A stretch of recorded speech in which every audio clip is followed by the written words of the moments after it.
What a high tower it is. It's so high. Almost as high as the panel.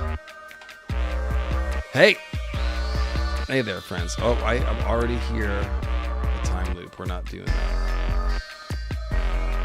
No time loops. Hello, friends. Hello. If you're watching on the rewatch, we will start the chapter read about 10 minutes. Exactly 10 minutes. I will set a timer into the stream.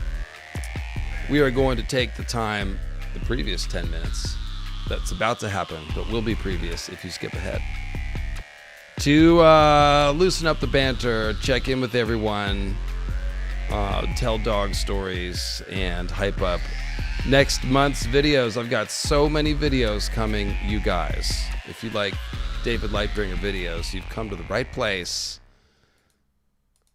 Hey, no, show me. No, I want to see. Yes, that's what I want. Beautiful. Look at these gentlemen. Look at this color scheme that we have for you today. We did not plan this. Yeah, just like my parents tell me, it was an accident. Boom. Let me set the 10-minute timer. Let's see here. Thank you, everyone, for joining. And we are going to read Arianne's Second Winds of Winter chapter today. That's what we're here to do. But first, say hi, guys. What have you been up to? You go first, Tim. Mine's too weird. Yeah, you're the one with the story. No, I've just been enjoying the holidays, getting some time off, but back to work tomorrow. So after that, it'll be back to the same old, back to the grind. Back to the grind. We know that you do have uncle obligations, Tim, so we're always grateful when you spend a holiday Sunday with us in the chat. Appreciate that. Nice T-shirt there. Is that another trader of some sort? We can't read a chapter that has actual Golden Company members show up and not have me, wave the rebel flag. So yes, I am wearing my Bitter Steel shirt. My look is Aegon Blackfire, Aegon Trackfire. And we've got the original dragons from House Dane. Is that what's going on? Yeah, well, I was thinking, some Dark Star stuff, just because it's still very obviously in Arianne's mind. It's never that far from her mind. But yeah, I just, if we're going to do Dorne, I wanted to rep the Danes. I wanted to do it last week, but I forgot. Dark Star is a state of mind. Very much so. Very much so. It takes a certain state of mind to drop your best edgelord remarks on 13-year-old girls, such as Dark Star does. Just remember that I am of the night line. That's delivered to Marcella, which she's like, "Who are you?" And he's all like, "I am an edgelord." It's like she just asked for your name, bro. I mean, I've literally written way too many verses to an emo song starring Dark Star. It's solid stuff. It was very My Chemical Romance types vibes going on there. So not the Grateful Dead Dark Star. No. That's actually, interesting artistically. There's a lot going on there, but emo Dark Star is where it's at, surface level. Speaking of song lyrics, the intention of this stream is to culminate in an argument between me and Tim about whose lyrics for My Name is fAegon are superior. Tim feels like the chorus is better represented by the sellswords are going home, which is more true to the Weezer lyric. The workers are going home. It's more similar. And it describes the current status of the Blackfires. I prefer the Blackfires are going home because I feel like going home, they are reclaiming their Blackfire status and moving on from the title of sellsword, Tim. Yeah, but the Golden Company as a whole are laying claims to all of these castles, laying claims to all these names, which may or may not be true. So I feel like the sellswords are going home just captures the Golden Company as a whole better than just the Blackfires. Because it's a ridiculous contradiction. Is that the point? Like, they're sellswords in Essos and they're going home, but they're still just grimy sellswords. They're not really entitled. Okay, that does make sense. I see that now. I see the genius of that. They are, okay, I don't want to whitewash them too much, but they are capable of contributing a lot to the Westerosi economy and they are very valued immigrants.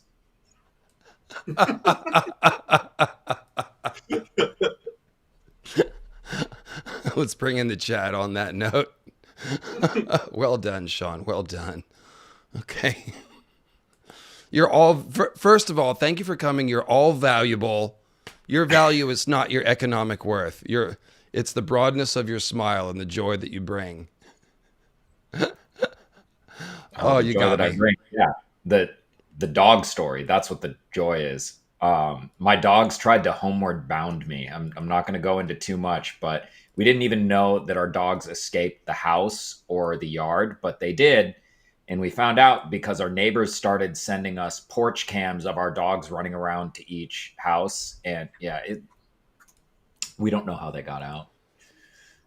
Well, the weirdest thing is that you said they were back inside when you got home. Oh, yeah. So it was a totally perfect crime, except for the video evidence. Yeah. They'll get you. CCTV is everywhere. We live in a surveillance state. Mm-hmm. Yeah. All right. Let's see how we're doing on this timer here. I should have a couple of time for announcements. Oh, if I can only do the unlock shape to get my phone to open. Oh, we've got 5.5 minutes. 5.5 minutes of fluff. I really like this timer thing. It gives me permission and keeps me on schedule, and the people that are uptight can just go right for it. So let me pull up the page here. Where was it? First of all, this is the new monitor that I'm getting. It is a fake Apple 6K monitor. And the Apple 6K monitor is over 6K in cost. And that's not something that I plan on ever doing, giving that much money to Apple for any reason. Sure. So I bought the Koikon. The Koikon. Well reviewed. Yeah, we're going to from 5K to 6K. I'm a spoiled graphics designer at heart. So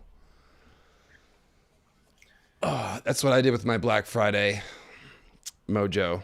You guys get anything good? Mostly gifts for other people. And certainly nothing, that I could use towards an artistic bend. I have no artistic talent. I do voices and I sing. Your voices are tremendous. We have not let you sing enough on the channel. Tim, you get any gifts for the nieces and nephews? Yeah, I symbolically adopted a great white shark for my nephew, so he'll be getting that. I made a donation to the World Wildlife Fund in his name, and so I'm going to get the tote bag with a nice big plushy great white shark and a whole little booklet of shark facts, so he'll have that to look forward to on Christmas Day. What a tremendous gift idea, Tim. That's heartwarming. You're doing some good, inspiring the next generation to get plugged into that, and that's tremendous. It's fantastic. I didn't know that was an option. Yeah, also, if you go to the World Wildlife Fund's website, if you make a $60 donation, there are numerous different plushies you can get of endangered animals where you can symbolically adopt them. And as a thank you for your donation, they will send you a tote bag with a plushie of said animal. So again, my sister-in-law loves marine life, so of course I went with marine life, but there's all kinds of animals on there: tigers, monkeys, gorillas, rhinos, whatever kind of animal you like, you can make a donation and get a plushie version of. I was about to say, saving the sharks, this pleases the drowned god, doesn't it? It does. I could have gotten an octopus, but I went better with the shark. Fair. That's good. The octopi need something to eat. Oh. Is there going to be a rumble between a shark and an octopus? Are we going to have a big fight between like a megalodon and a kraken? So I guess it's the sperm whales and the giant squids that beat up on each other mostly, right? No, sharks and octopi beat up on one another, and that's a fight that can go either way. Under the sea. Yes, these things happen.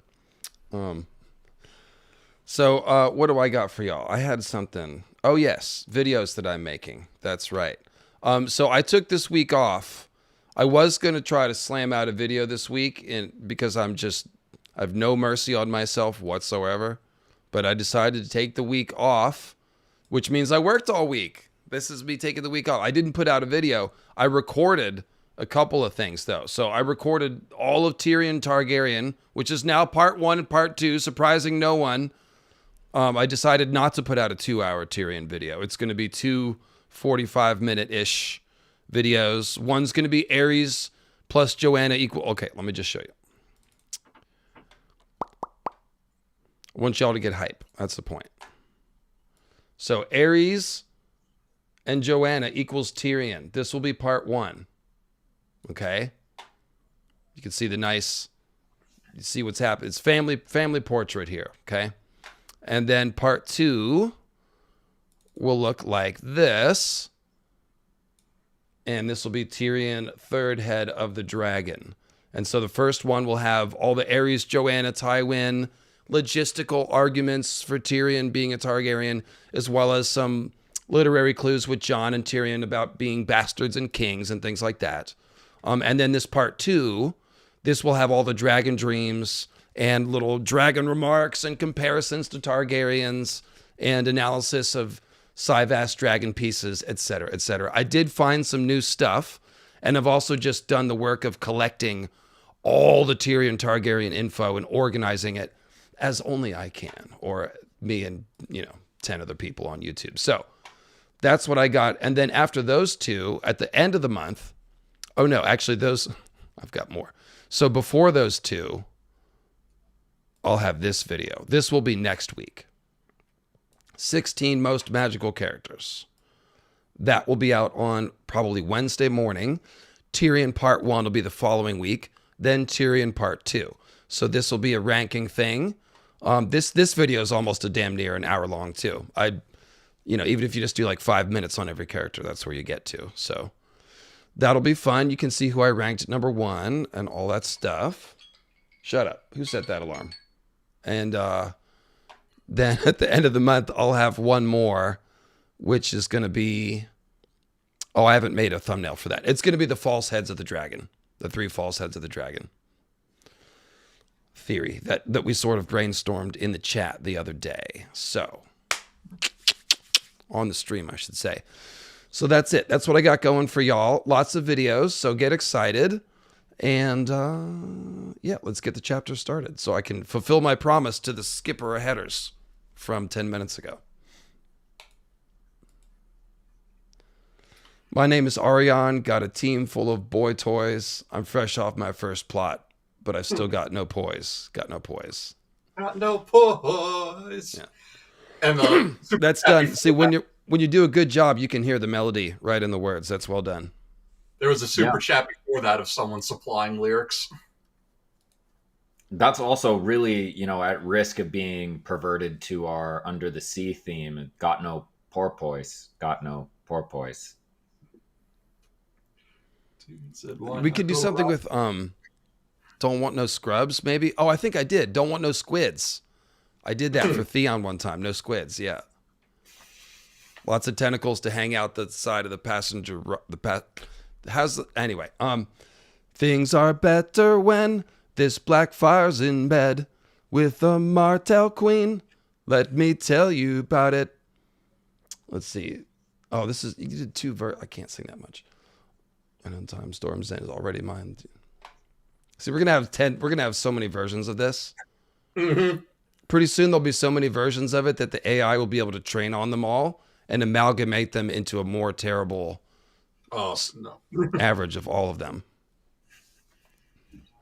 And then we join George's lawsuit. Which will be directed at himself. Since And then Weezer counterclaims us. And they still haven't put out any sort of answer on that AI art in the book. I have had enough lawyers for this month or life. You guys go ahead. The chat has taken the challenge. Like, oh, Tim and Dave are fighting over their version of the song. Let me. Thank you, Matt Folger. Thank you, chat. Let's start the chapter here. So this is going to be largely about fAegon. This is Arianne drawing into fAegon's orbit. This is the latest information we have on fAegon and his invasion and how it's going, which is pretty well, seems like. So, Tim, why don't you get us started? I think that feels right. You're on a Tyrion page. You got to get to the right page for that. Oh, that's true. That's true. I thought You were, and then all of a sudden it changed. Oh, it's in probably a different tab. Let's see. I just thought that I was going to have to change my Instagram post. I didn't really. No, sorry. The good call. I'm glad you just didn't start reading it. Yeah, me and Sean were going over that Tyrion chapter. We're going to read that one in a couple weeks. So we've got to do this Arianne, and then I think the Victarion, and then Barristan, and then Tyrion. And that'll give us the beginning of the Battle of Fire. Okay, so let's just hop into it now.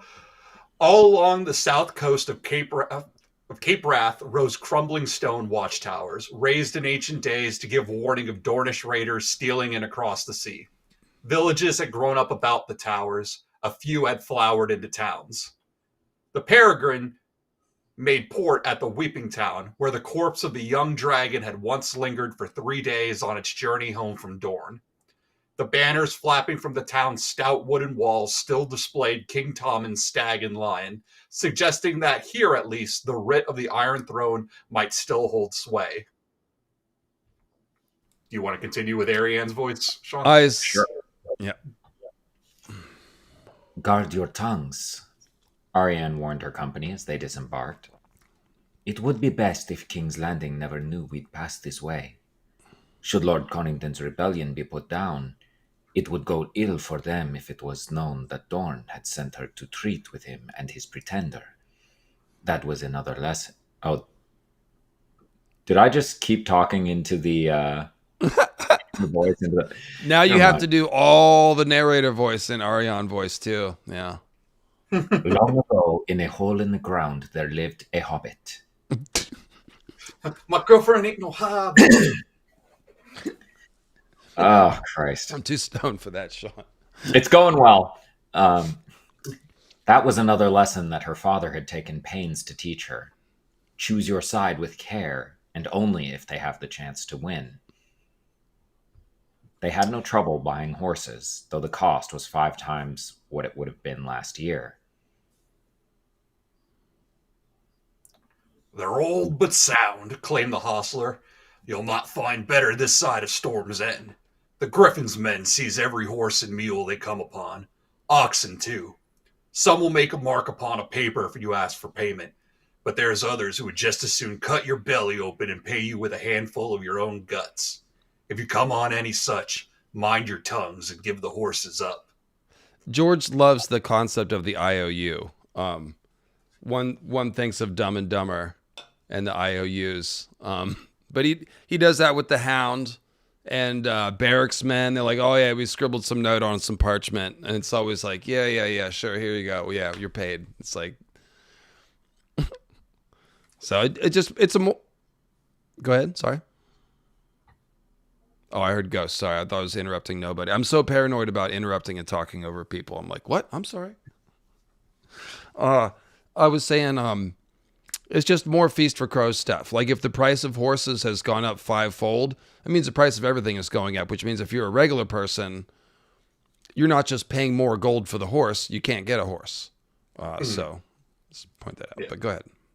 We're going to point out because we're going into a Night of the Seven Kingdoms soon. And this is something that George brought up quite often in the Dunk and Egg stories when we go from the Hedge Knight to the Sworn Sword after the death of King Daeron the Good, and we go into Aerys the First, how inflation has gone up because of the drought and the Great Spring Sickness. And here's another version of that. This time it's inflation brought on by wartime and the aftermath. Those are IOUs. Those are as good as cash. Hold on to that one. That's a car. That's right. That's right. That's a good one, Dad. Don't lose that.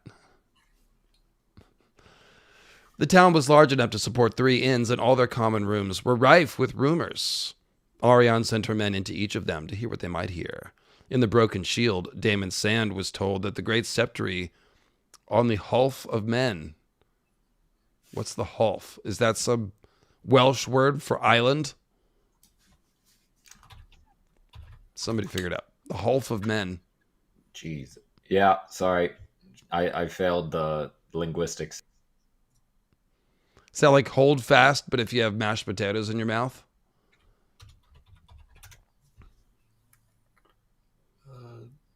Means hollow. Hulf can refer to a surname likely of Old English or Dutch origin, meaning hollow, shelter, or wolf. Shelter. I'm seeing a body of water. Mm-hmm. So, yeah, Nordic Viking origin, a land by a body of water. Okay. So it's like a peninsula or an isthmus, probably. The Hulf of Men, it had been burned. The point is the sept. The great sceptre there had been burned and looted by raiders from the sea. The raiders. And 100 young novices from the mother house on Maiden Isle carried off into slavery. And you have to remember, these are war crimes. Like, this is beyond normal, the people suffer during times of war. Like, if you're raiding the sceptre and carrying off nuns, basically, into slavery, like, you're pretty despicable. So this would not be the Golden Company. This would be, what's his name? Lord of the Waters, right? Yeah, Orain Waters almost certainly doing pirate stuff near where we know his pirate fleet with the huge, terrifying Drummonds to be. Yeah. We also know that Lycides ships have been taking the free folk who are desperate and enslaving them, because Dany's actions in Marine trying to smash the slave trade have just made the slavers look for new sources. So with all the upheaval between Orain Waters on the Stepstones and then slavers from Lys, Myr, and Tyroch just taking complete advantage of the situation. This is an interesting one, too, because, like, picture yourself as one of these nuns. I'm just going to call them nuns. And, like, you're... Not only are these thugs breaking into your sceptre, they're well-dressed thugs. And then when they carry you back to the boat, it's a royal dromond. Like the kind of thing that can only come out of a King's Landing shipyard. And it's the nicest ship they've built in a couple decades. And then the person in charge of it all, Orain Waters, looks like a damn Valyrian. And so you're just kind of like, wait, what's going on here? I thought the official people weren't supposed to do stuff like this.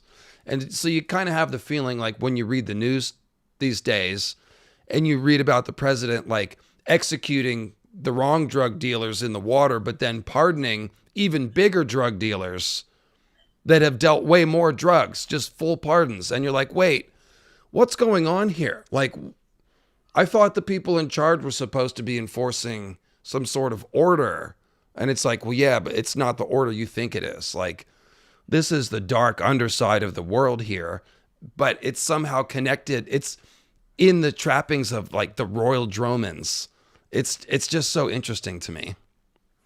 It's also some fantastic echoing here because we have Stannis. For a while, it looked like Stannis was going to win the war, right? Before we had this surprise attack and the ghost of Renly forcing a bunch of defections and basically a bunch of events conspiring to make sure that there was plot armor for the point of views we had in King's Landing. But we had, as Stannis's Royal Navy, and his navy was by far the biggest, a huge part of it was the pirate fleet under Salador Song and he had his flagship, the Valyrian. And now we have, this is a royal fleet. It's been taken by a guy who is Valyrian. And I mean, it's just. So if you're like a fisherman living somewhere on the narrow sea, like you can't trust any of these people. Like you don't even know. Mm-hmm. Yeah, but you didn't trust them before either. Like you have never been having good times living that close to the sea in between, pirates and squishers. And the chat's mentioning Lindisfarne, the famous first English church that was raided by Vikings to sort of begin the Viking age, quote unquote. Right. And that happened, of course, more than once. So, yeah, well, you keep those septs humble. You put a bunch of jeweled cups in there, and the Vikings are going to come steal them. But here it's even worse. They're carrying off the women into slavery. So, in the Loon, that's another. Remember, they're going into 3 inns to collect rumors. So they went into the first one was the Broken Shield. Then in the Loon, Joss Hood learned that 100 men and boys from Weeping Town had set off north to join John Connington at Griffin's Roost. Griffin's Roost, including young Sir Adam, old Lord Whitehead's son and heir. But in the aptly named Drunken Dornishman, Feathers heard men muttering that the Griffin had put Red Ronet's brother to death and raped his maiden sister. Ronet himself was said to be rushing south to avenge his brother's death and his sister's dishonor. So we saw the other end of that conversation in King's Landing in that last Kevin Lannister chapter. That's the dance epilogue. Right. And what did they say there? They were hearing reports of this, and Red Ronet was getting all pissed about it, right? He's a little hot-headed, and that's definitely what's going on. And he doesn't have permission to go places, right, until until they take Dragonstone, like until the Red Wine Fleet arrives and they take Dragonstone. But yeah, the Red Wine Fleet is now going to have to go through the Royal Navy commanded by a pirate. Yeah. I also think the thing about it is that everything we're told here we have to take with a huge grain of salt, just based upon the names of these inns. The Loon, loons are like a sea, they're like ducks and geese, but their call is said to be mocking, and of course a loon is like, you're acting like a loon can mean you're acting crazy. So we're hearing rumors at the Loon, and then of course we're hearing rumors at the Drunken Dornishman, and we're always told sailors tell tall tales all the time. So that's why it's we really gotta comb through these rumors to find out what's really going on, how much of it is lie and how much of it's true. And usually we find that it's usually somewhere in the middle is where the truth really lays. I'm really not here for you casting aspersions on who were you casting aspersions? Drunken Dornishman, highly reputable. I'm casting aspersions on the Drunken Dornishman and the Loon especially. Couple of drinks just makes a Dornishman more truthful. Case in point. That's what I always say. Exactly. And of course, we know that John Connington did not put Red Ronet's brother to death. He did imprison him, but he didn't execute him. Is that correct? Yes. Yes. That night, Arianne dispatched the first of her ravens back to Dorne, reporting to her father on all they'd seen and heard. The next morning, wait, isn't she supposed to only tell him what they know to be true? So she is supposed to be his eyes and ears, but there's also a very specific message she's supposed to send to Dorne's armies in the Prince's Pass, and it's if it says war, they wait. If she sends dragon, they attack. Okay, I just thought there was something else also about report only what you know, because you're going to hear a bunch of rumors, and it sounds like she just mailed a bunch of rumors back to Sunspear. But she is our favorite moron. Yeah. It sounds like she mailed anything and everything. It's well, he can't say I left anything out if I send him absolutely everything, even if it's crap. Well, that's what I would want. If I were Dorne, I would say, tell me everything exactly as you hear it, and let me know if it's, just give it context so I know how much weight to give it, and then we'll just sort through it. But anyway, that night, I just said that. By mid-morning, a light rain began to fall as they were making their way through a land of green fields and little villages. As yet, they had seen no signs of fighting, but all the other travelers along the rutted road seemed to be going in the other direction, which always makes you feel a little unnerved. And the women in the villages they passed gazed at them with wary eyes and kept their children close, like, oh, you're going that way? You must be crazy. And you remember when Quentin and his company were trying to get 2 slavers paid, everyone was like, you want to go the other way. Mm-hmm. So further north, the fields gave way to rolling hills and thick groves of old forest. The road dwindled to a track, and villages became less common. Shout out Tiresias in the chat. Go ahead, Sean. Dusk found them on the fringes of the Rainwood, a wet green world where brooks and rivers ran through dark forests and the ground was made of mud and rotting leaves.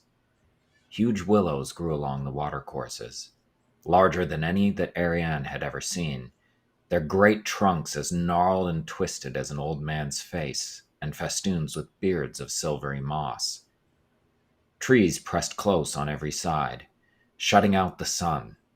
Hemlock and red cedars, white oaks, soldier pines that stood as tall and straight as towers, colossal sentinels, big leaf maples, redwoods, worm trees, even here and there a wild weirwood. Underneath their tangled branches, ferns and flowers grew in profusion. Sword ferns, lady ferns, bellflowers and piper's lace, evening stars and poison kisses, liverwort, lungwort, hornwort. Mushrooms sprouted down amongst the tree roots, and from their trunks as well, pale spotted hands that caught the rain. Other trees were furred with moss, green or gray or red-tailed, and once a vivid purple. Lichens covered their every rock and stone. Toadstools festered beside rotting logs. The very air seemed green. Muted? Well, that's very green, isn't it? The green world, the wet green world. Even the air seems green. You want to say something about Old Man Willow here? Huge willows grew along the watercourses. Even their great trunks as gnarled and twisted as an old man's face. And festooned with beards of silvery moss. And so this is doing double duty here because that could be either, an old man with, the silver white beard, right? But that could also just be a Valyrian beard.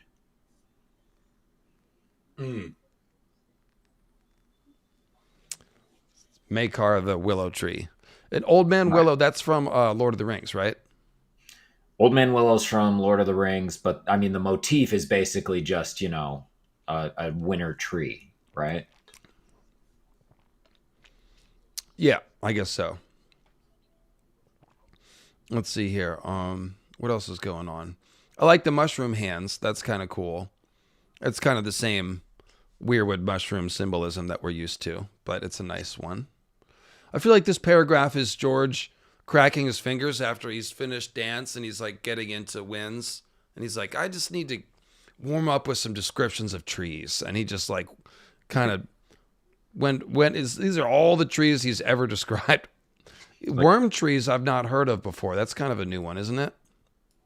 Yeah, I'm not sure what that is, but he was going through here and he's like, you know what? Too many descriptions of food. I got to do something else. Look, let's do trees. I would say that worm trees are the weirwoods because they got very worm-like tentacles. Yeah, the grave worm roots. That's right. Right. And most trees are really just describing weirwood trees, like the soldier pines. Those tend to be about the others that are made from the weirwoods. They're usually snowy, and they're soul jars and all that stuff. Yeah, and pines are evergreen. So yeah, we've got a number of evergreens here too. Redwood and colossal sentinels. Yeah, Kim's asking about the wild weirwood. Wild weirwood basically means it doesn't have a face and it's not in a god's wood. So if the weirwoods are mushroom-like entities, which they seem to be, meaning they are mostly underground organisms, and the tree part is actually very small percentage of its size. It's not just the like all the mushroom symbolism. Bloodraven's cave is over 600 feet underground, and the roots are thicker down there than they are at the surface. That's not like any tree. That's not right. That's wrong. That's an iceberg. Yes, it's an iceberg. Thank you. And so basically, if that's the case, we don't know how big those underground weirwood organisms are, if they're all through Westeros or just regionally, like the Rainwood has a weirwood organism under there, and then the trees are just sprouting up like mushroom caps. So I think that's what it means. So the wild weirwoods will be very much connected to the weirwood net, and that's why they grow wild, is because they are growing from whatever underground weirwood organism is under there.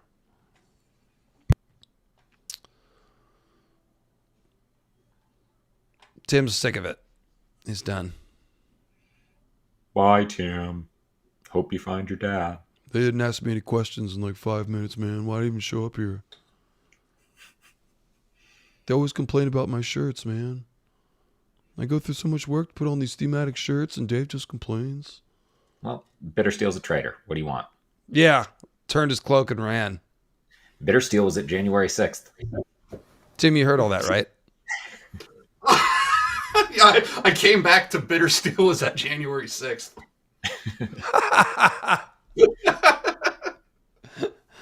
We were making fun of you for walking off. We were making up fake reasons why you were pissed off and stormed off the set.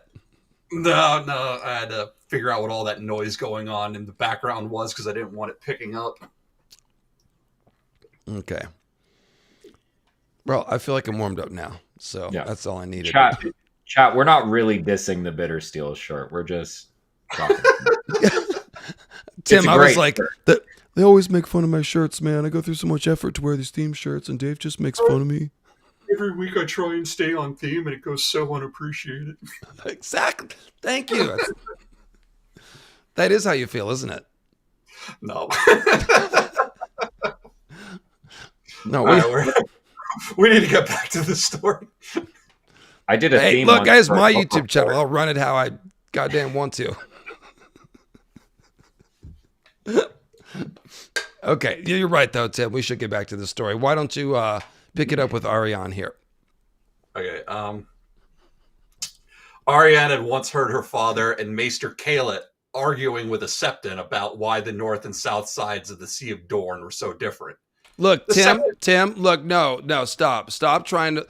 Glidus and Alt Shift X are the biggest thing on YouTube. They don't do shit but joke around and cut up for like 6 hours, and they're huge. We got to be more like Glidus and Alt Shift X, okay?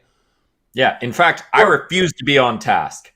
Yeah. Oh, well, if you want to copy others, okay. It's the Australian accent. They think they're so smart. They just have cool accents. No, I'm kidding. They're great. I watch them, so don't get it twisted. But no, I like Glidus. I do sit at home all the time just wondering how they just talk about food for like 12 hours. Yeah, I mean, and they couch everything in like just a little bit of English sarcasm and Cockney rhyming scheme somehow, even though one of them is Australian and not even English, but whatever. They're brilliant. No, they're brilliant. And I have not watched Glidus's corn video, but the fact that he made a video about why is there corn and it's got already 100,000 views does give me hope, because we're always fighting against the YouTube algorithm, which is always like, have you made another Euron video? Have you thought about making 10-minute videos once a week? It's like, yeah, I've thought of that. It's not what I want to do, though. So, yeah, shout out to Glidus for making, however long it was, a video about corn. Yeah, I'm a few weeks behind. I've done 7 videos this year. Tim's just waiting to get back to the story. I'm sorry, Tim. I'm just trying to be funny and lively like the successful YouTubers. Let's read the damn story. The Septon thought it was because of Durin's god's grief, the first Storm King, who had stolen the daughter of the sea god and the goddess of the wind and earned their eternal enmity. Prince Doran and the Maester inclined more toward wind and water, and spoke of how the big storms that formed down in the summer sea would pick up moisture, moving north until they slammed into Cape Wrath. For some strange reason, the storms never seemed to strike at Dorne, she recalled her father saying. I know your reason, the Septon responded. No Dornishmen ever stole away the daughter of 2 gods. That's right. You ever think of that? No, because they were too busy trying to chase after their own wife that got stolen. I feel like there's a science answer somewhere in here, but... Oh, no, there is, for sure. So, I mean, if you look just at the way storms form in the real world, a lot of tropical storms for us in America, they form down, in the Gulf of Mexico. We have the Gulf Stream. We have, essentially warm waters. So when you have warm waters, you're more likely to get, warm against a cold front, which is how a storm forms. and then it picks up speed coming up northwest. So that is exactly what's going on here. You have the summer sea, and then you have the shivering sea. So when you get those warm waters, a storm forms going into cold waters. You get the warm water hitting a cold front, the storm hitting a cold front. That's how it's formed. And then it hits the land. So with that's right. Here, no, you've got it exactly right, because the Sea of Dorne is still really warm. The mixing is probably happening right around here.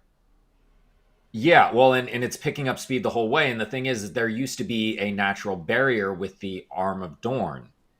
So when the Arm of Dorne broke, all of a sudden there is a path for these storms to get through, because if it isn't all the way formed and it has to go over land, it's usually going to peter out. But now that it can make its way through the broken Arm of Dorne, which we know for a fact there are a lot of storms, and then it heads straight northwest past Estermont, between Estermont and Tarth, and goes to, Shipbreaker Bay area, which is where we know all of these storms hit the heart. Yeah, and that's why we're seeing, as sea levels rise every year, we're seeing more and more high-end storms. We're getting more Category 4 and Category 5s. Yeah. So basically, I'm seeing that the Sea of Dorne here. See, this used to not even be this used to be an inland lake. So it's probably a lot shallower than the ocean out here, or even the channel of the Narrow Sea. And so this would stay warm. It's also at a very southerly latitude. So the cold water from the Shivering Sea is going to be hitting the warm water in the middle, somewhere around here. And that's where the storms are. Shipbreaker Bay, right around there. So yeah. This checks out to me. It's not the Dern God's Grief answer. It's science. It's meteorology. Yeah, but this is interesting because we're seeing a faith versus science argument right here, with the Septon versus the Maester and Dorne backing him up. And the Maesters talk a surprising amount of sense for all the hard time they get. Well, and what's fun is that they've, this Septon has couched just a little bit of racism in it, which is fun. How's that? No Dornishman ever stole away the daughter of two gods. So, I mean, technically he's only saying a nice thing about Dornishmen, but really he's saying, oh yeah, Stormlanders be stealing, daughters and that kind of stuff, which is, obviously they've been fighting each other for a long time.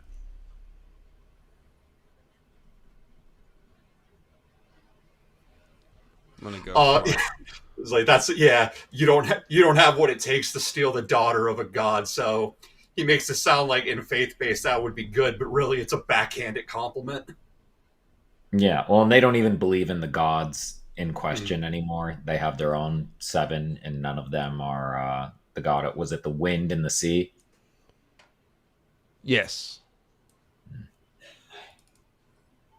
So yeah, this is speculative, but this is Atlas of Ice and Fire, Wordhead, who is his maps are the closest thing to canon. He's in contact with the people, George Martin and his people. But this is how he has drawn the unbroken Arm of Dorne. So the Sea of Dorne used to be an inland sea, so it would be something like this, with the Rainwood connecting to the broken arm, So yeah. So yeah, this Sea of Dorne would not be nearly as deep as the Narrow Sea or the Summer Sea. Yeah. Well, another thing we're seeing here is that that peninsula north of the Sea of Dorne is way thickened. It's not just connected to the Arm of Dorne. It's much more thick, and Estermont is part of the mainland. You can still see Tarth north of it, but Estermont is no longer an island, which is interesting. I guess I shouldn't assume that. I guess it could be like a rift lake. It does seem like there's some rifting going on here. So maybe the Sea of Dorne is actually super deep. I just feel like if it was a rift lake that close to the Narrow Sea, we wouldn't be isolated from it. But we're just, who knows? We're speculating. So it's fun. Yeah. But yeah, the Septon basically said, like, go tell it to your turtles, you Roinar. And he said it with the hard R. And then he bounced.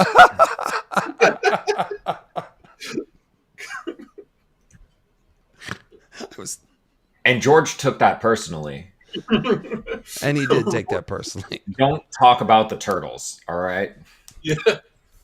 That's no joke. George. Okay, Sean, the going was much slower. The going has been slower. That's okay. We're having fun. Go ahead. The going was much slower here than it had been in Dorne. Instead of proper roads, they rode down crookback slashes that snaked this way and that, through clefts in huge moss-covered rocks and down deep ravines choked with blackberry brambles.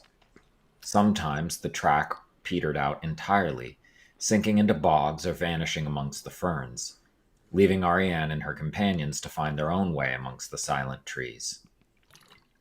The rain still fell, soft and steady. The sound of moisture dripping off the leaves was all around them, and every mile or so the music of another little waterfall would call to them. So this is one of those things where this is kind of, we don't get much of this classic fantasy walking around in a mysterious forest stuff in Ice and Fire as we do in classic fantasy. But like if you read Shannara or Lord of the Rings, there's always this part. You're walking in the woods, the path disappears, and you're going back to the, you know, there are fairies around, like, oh, or maybe it's scary and you might get lost, can't find your way out. That's kind of how it is when they're going to see Tom Bombadil, isn't it? Or right before they're rescued by Tom Bombadil. Is that how it happens? So this happens more than once, just this whole kind of like deep descriptions of the wood, marveling at the nature, and just really almost kind of stepping aside from the narrative in order to go that deep. It happens a lot because Tolkien was a huge conservationist. Mm-hmm. And I want to point out the blackberry brambles, because this is Blackfire imagery. The last time we heard of blackberry brambles was in the Sworn Sword. Buried beneath the blackberry brambles are Eustace Osgrey's sons, who died in the first Blackfire Rebellion. The Osgreys were Blackfire supporters. So having these blackberry brambles be in here is it's shining a light on the Blackfire situation that Arianne is making her way towards. Yeah, the ravines are choked with blackberry. Wait, what kind of ravines are they talking about? Arianne wants to get choked. All right. Largely sexual, but no. It's fun because Rohan Weber was one. She used to go with Adam Osgrey down to those blackberry bushes, Indeed. and she's the one. She's the horse breeder because of her name is Rohan. But she gave a red horse named Flame, or tried to Dunk. So if you're looking at your shirt, Tim, I mean, she's doing all the Blackfire stuff. Although, and there's a Golden Company member named Weber. He's the one with spider web tattoos. right? And so, what castle do you think he's going to lay claim to? Probably Colmote. Yeah. But well, Tim mentioned the Blackfires take a drink. Yeah, there you go. Yeah, her engaging in Blackfire symbol, it was just a phase for her. She grew out of it. We're all waiting for Tim to grow out of that phase. Never going to happen. This is who I am, Mom. So the wood was full of caves as well. That first night, they took shelter in one of them to get out of the wet. In Dorne, they often traveled after dark when the moonlight turned the blowing sands to silver. But the Rainwood was too full of bogs, ravines, and sinkholes, and black as pitch beneath the trees where the moon was just a memory. Gosh, what happened to the moon, guys? It's a memory. Did something bad happen to it? Just once a month. It is black as pitch beneath the trees. Is that where you break moons from? Yeah. So it's like, we see this imagery a lot, right? You see it at the Night Fort in a big way, where the weirwood tree is pulling down the moon into the well. Right. So now we've got these ravines, we've got these sinkholes kind of playing like the idea of a well. You know, they are, these chasms that are wet. So it's like pulling the moon down. This is post pulling the moon down. Yeah, they and did black it. Pitch, because that's always what is it? Waves of Night in Moonblood. You're always going to get that oily black. Yeah. The spreading darkness. Yes. Mm-hmm. Feathers made a fire and cooked a brace of hares that Sir Garibald had taken with some wild onions and mushrooms he had found along the road. After they ate, Eliasan turned a stick and some dry moss into a torch and went off exploring deeper into the cave. Arianne. That's you, Sean. See that you do not go too far. Some of these caves go very deep. It is easy to get lost. The princess lost another game of Cyvast to Damon Sand, won one from Joss Hood, then retired as the two of them began to teach Jane Ladybright the rules. She was tired of such games. Go ahead, Sean. This is all Arianne inner monologue. Nym and Tyene may have reached King's Landing by now, she mused, as she settled down cross-legged by the mouth of the cave to watch the falling rain. If not, they ought to be there soon. 300 seasoned spears had gone with them over the Boneway, past the ruins of Summerhall and up the King's Road. If the Lannisters had tried to spring their little trap in the Kingswood, Lady Nym would have seen that it ended in disaster. Nor would the murderers have found their prey. Prince Trystane had remained safely back at Sunspear after a tearful parting from Princess Myrcella. That accounts for one brother, thought Arianne. But where is Quentyn? If not with the Griffin. Had he wed his Dragon Queen? King Quentyn. It still sounded silly.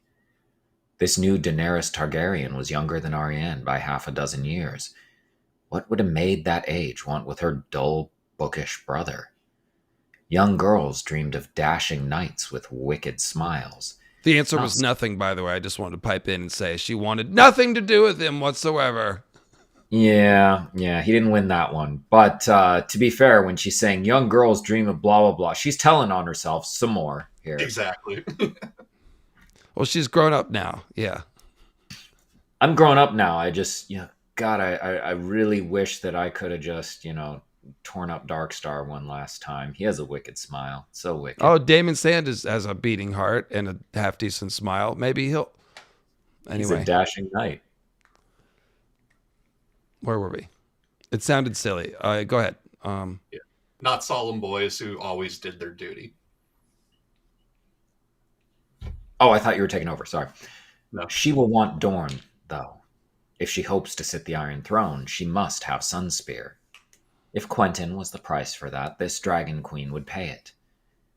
What if she was at Griffin's End with Connington, and all this about another Targaryen was just some sort of subtle ruse? Her brother could well be with her. King Quentyn. Will I need to kneel to him? Okay, so let's stop and think about this. We already know this is not the case. So why is Martin bothering to write all this? It's to show us Arianne's thoughts, right? Mm-hmm. Arianne's thoughts. So what do you guys think about that? What are we being shown about her? She says, no good would come of wondering about it. Quentyn would be king or he would not. I pray Daenerys treats him more gently than she ever did her own brother. Meaning Viserys. So I guess it's kind of showing us that how people are starting to react to Dany. Like they really don't know. It's the Mad King's daughter. Did she kill a bunch of people? Did she kill her brother? Like, yeah. Well, and once again, she's so shallow. And she's talking about how, like we said, she's talking about young knights, dashing knights with wicked smiles. And it's clearly what she's into. We saw her in her monologue with, both of these guys, right? Dany is more mature than her. Yes, she is happy. Yeah, she's not always... Dario, you don't, I think Dany goes for Dario, and Arianne would definitely fall for Dario as well. Oh, 100%, but she's a lot more careful with Dario. Like, she does not involve an entire plot dependent on him being good and silent and not jockeying for power. Like, she sends Dario away, and she makes herself marry his Dar. So she has some of the same instincts as Arianne, but maybe does a better job of weighing that against the responsibilities of state. And that could be because she's actually got that responsibility on her, while Arianne is still a princess with her dad that's like doing stuff. And so she's like chafing against that. I think Dany has been forced to grow up a bit more in a way that I guess we would hope Arianne might if she was actually in charge, but that's not necessarily a given. Yeah, she's kind of had her shot. You know, she had this event that was supposed to really season her. You know, the plot, which was a stupid idea the entire time, failed, and now she's supposed to have grown from it. And these two chapters are basically George telling us she hasn't learned a damn thing. She just thinks she's smarter.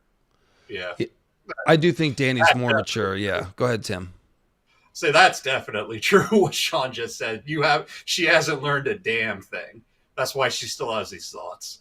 And yeah, like we said last time, women she's thinking like she's also showing that she's incapable of putting herself in the mindset of others, like when she says things like women only like that women want dashing rogues, and it's like, well, we said last chapter that's not what your mother wanted. Again, Doran Martell caught Lady Malario's eye. She went chasing after him. So the apple fell way far. I guess the lemon in this case fell way far from that tree. I think it was a secret orange. Yeah, it was a blood orange. Yeah, and that's just the point that Sean was making, essentially. Like, she's trying to grow up, but she really hasn't. Yeah, I lost track of what. That's right. You're both right. Is the point. Dany's getting laid, but she's not about to lose her kingdom over it. Arianne might literally get Dorne destroyed about it. Yeah, I really think one of the big differences is, like I said, having somebody above you that you sort of can chafe against, and that way your own rulership remains a hypothetical. Well, if I was in charge, I would do this and that. Well, yeah, but you don't have the friggin' headache and the puckered you-know-what that comes with actually being in charge, that does actually make you think differently. So I think that is a difference. And in her defense, which I don't love to do, she was supposed to be like the crown princess of Dorne, but she thought she wasn't, because it was pretty clear that her father was grooming Quentyn for rule. Now, she didn't know exactly what was going on, but on the limited information that she had, it made sense for her to think that she was being supplanted. So her being, bratty and chafing against that in the way that you're talking about, it makes a certain amount of sense. Now, once she learns better, she should have changed the way she operates and behaved a little more maturely. Yeah. She didn't. Let's also keep in mind, too, Arianne, in this point, to show even more of her immaturity, she's 24 at this point in the story. She actually is a woman grown compared to Dany, who's only 16? Right. Yeah. Yep. Well, go ahead, Tim. It was time to sleep. It was time to sleep. They had long leagues to ride upon the morrow. It was only as she settled down that Arianne realized Elia Sand had not returned from her explorations. Her sisters will kill me 7 different ways if anything has happened to her. Jane Ladybright swore that the girl had never left the cave, which meant that she was still back there somewhere, wandering through the dark. When their shouts did not bring her forth, there was nothing to do but make torches and go in search of her. The cave proved much deeper than any of them had suspected. Beyond the stony mouth where her company had made their camp and hobbled their horses, a series of twisted passageways led down and down, with black holes snaking off to either side. Further in, the walls opened up again, and the searchers found themselves in a vast limestone cavern, larger than the great hall of a castle. Their shouts disturbed a nest of bats, who flapped about them noisily, but only distant echoes shouted back. A slow circuit of the hall revealed 3 further passages, one so small that it would have required them to proceed on hands and knees. Arianne.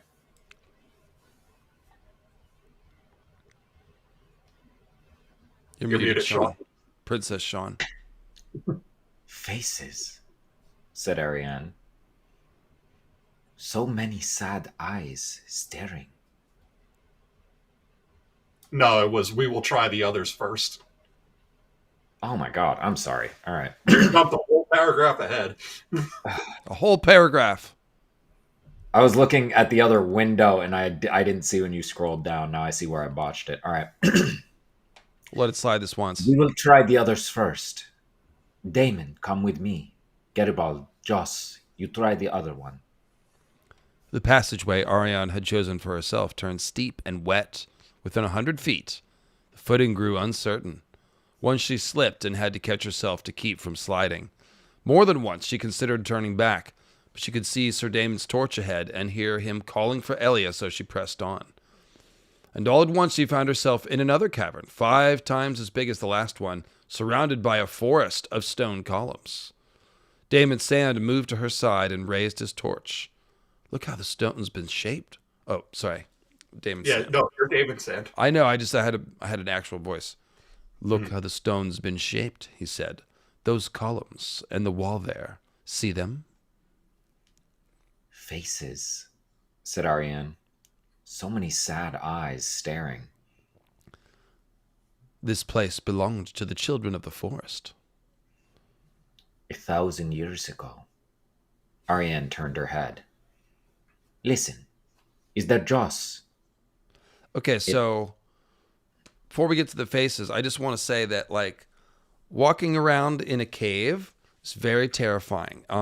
Any of you who've been in a cave, most likely, were on a tour in a cave where it's been explored, and the tour guides are keeping you in certain areas and stuff that are safe and things are stable and have been checked out. Now, exploring a cave by yourself that's uncharted, they make YouTube videos about that. The channel is called Scary Interesting, and they always end the same way. People die, or they almost, I guess not the same way. Sometimes they get rescued. But it's either almost die or die. That's what happens. Don't do it. And so Elia's crazy, and you feel like Arianne, it's turning steep, it's wet, like one slip and you could die or break an ankle, and now you got to be carried out of the cave. Like, it's such a hazard. Mm-hmm. So I just want to play that up a little bit. And then, yeah, we've got the faces. The interesting thing here is that it's not only on the columns, which would be stalactites and stalagmites that have grown together. There's a word for that. I forget what it is. But the faces are on the wall, too. If it were just the columns, we might speculate that these are somehow petrified trees that are underground. We did see at the Black Gate, there's a weir face underground. We don't know if that's a trunk or a root with a face carved in it, or if it's a slab of cut wood that's enchanted and the face talks. Very hard to say. But it could be that, like, the faces on the columns, these are weir faces carved right into underground wood that's petrified and turned to stone. But the fact that there are faces carved into the wall means that somebody's carving weir faces into stone on purpose, way down here underground. So that's the old ones. Tim, take it away. What do you think? Yeah, and right? Yeah, because Bloodraven has said to Bran too, like, as he's teaching him to look through the trees first, but he says, like, in time you'll be able to see through other things. And it's like, well, how can you see through other things? Well, this would be one way. If there's stone faces, if you can look through them as well, then that opens up a whole second set of eyes. And if there's carved faces and other matter around, or even like looking through the streams, possibly spells placed on the rivers and the lakes that could allow you to look there. It seems like Bloodraven has said, like, you start with the trees first. Those are your stepping stone. Those are like level 1. But as you get better at this, you're going to be able to look through all facets of nature, because ways of doing so have already been created and left behind by those who came before you. And so yeah, there's clearly they're drawing a likeness between these stone columns and weirwood trees. They have weir faces, and they're a forest of stone columns. However, stalagmites and stalagmites in a cave, it's laid out like a forest. I mean, it's basically a cave forest. So it's one of those things where, like, what is he trying to say is like the other thing. That's why I'm pointing at the face in the wall. The wall is not petrified weirwood. The columns could be, theoretically. I still think they'd seem more like stalagmites and stalactites. But the bottom line is, if there are faces in the wall, that means that carving faces into stone is a thing. Presumably a magical thing. There's also some very vivid imagery, just a couple of euphemisms here. A stone garden or a stone forest is a euphemism for both a graveyard and the underworld. And the idea is stone means dead. It's why we have things like Mithras and Sun Wukong being born from stone. You know, when you put someone to rest, you put them, you know, in a coffin with a gravestone. You have, you know, everything is about stone. You make stone statues of dead people. You have, Right. you know, stone mortuaries. Stone means death, all of it.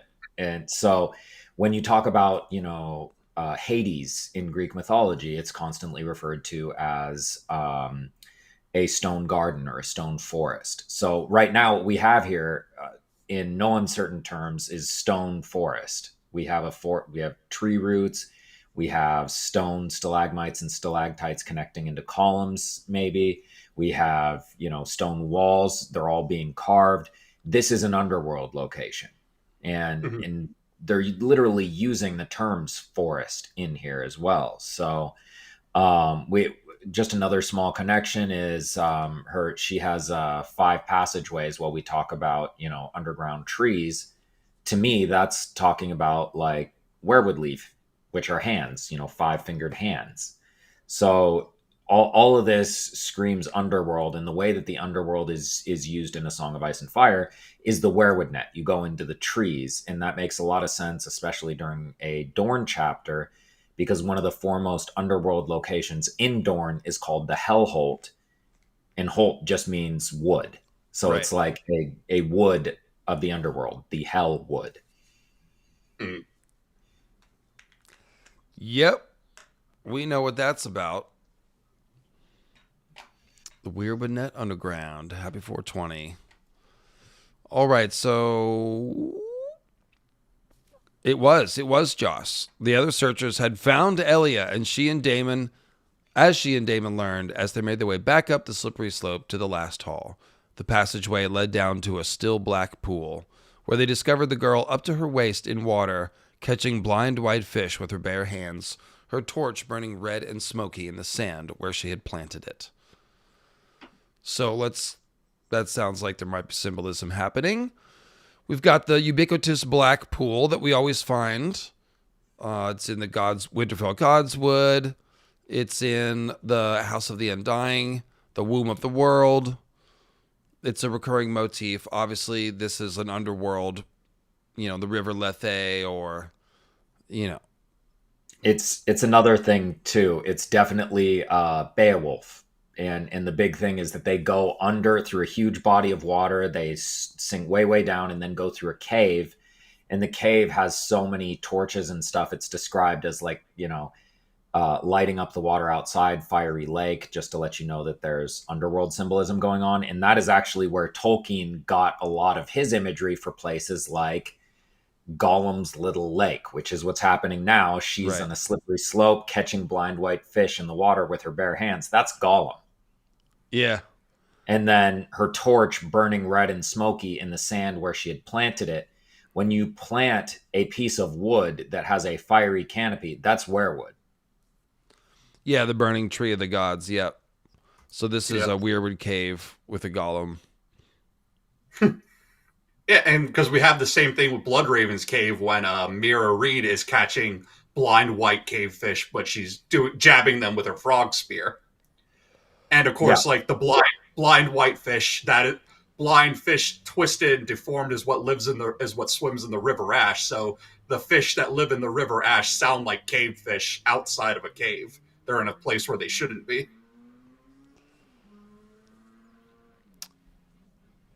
Let's see. Okay. Will you guys pick it up? I need to go get my Gatorade from the other room. Tim, do Elia sand for me real quick, all right? I'll be right back. It starts with Arianne. You could have died. You could have died. Arianne told her when she'd heard the tale. She grabbed Elia by the arm and shook her. If that torch had gone out, you would have been alone in the dark, as good as blind. What did you think you were doing? I caught 2 fish, said Elia Sand. You could have died, said Arianne again. Her words echoed off the walls. Died, died, died. Later, when they had made their way back to the surface, and the anger had cooled, the princess took the girl aside and sat her down. Elia, this must end, she told her. We are not in Dorne now. You are not with your sisters, and this is not a game. I want your word that you will play the maidservant until we are safely back at Sunspear. I want you meek and mild and obedient. You need to hold your tongue. I'll hear no more talk of Lady Lance or jousting, no mention of your father or your sisters. The men that I must treat with are sellswords. Today they serve this man who calls himself John Connington, but come the morrow, they could just as easily serve the Lannisters. All it takes to win a sellsword's heart is gold, and Casterly Rock does not lack for that. If the wrong man should learn who you are, you could be seized and held for ransom. No, Elia broke in. You're the one they'll want to ransom. You're the heir to Dorne. I'm just a bastard girl. Your father would give a chest of gold for you. My father's dead. Dead, but not forgotten, said Arianne, who had spent half her life wishing Prince Oberyn had been her father. You are a sand snake, and Prince Doran would pay any price to keep you and your sisters safe from harm. That made the child smile, at least. Do I have your sworn word, or must I send you back? I swear. Elia did not sound happy. On your father's bones. On my father's bones.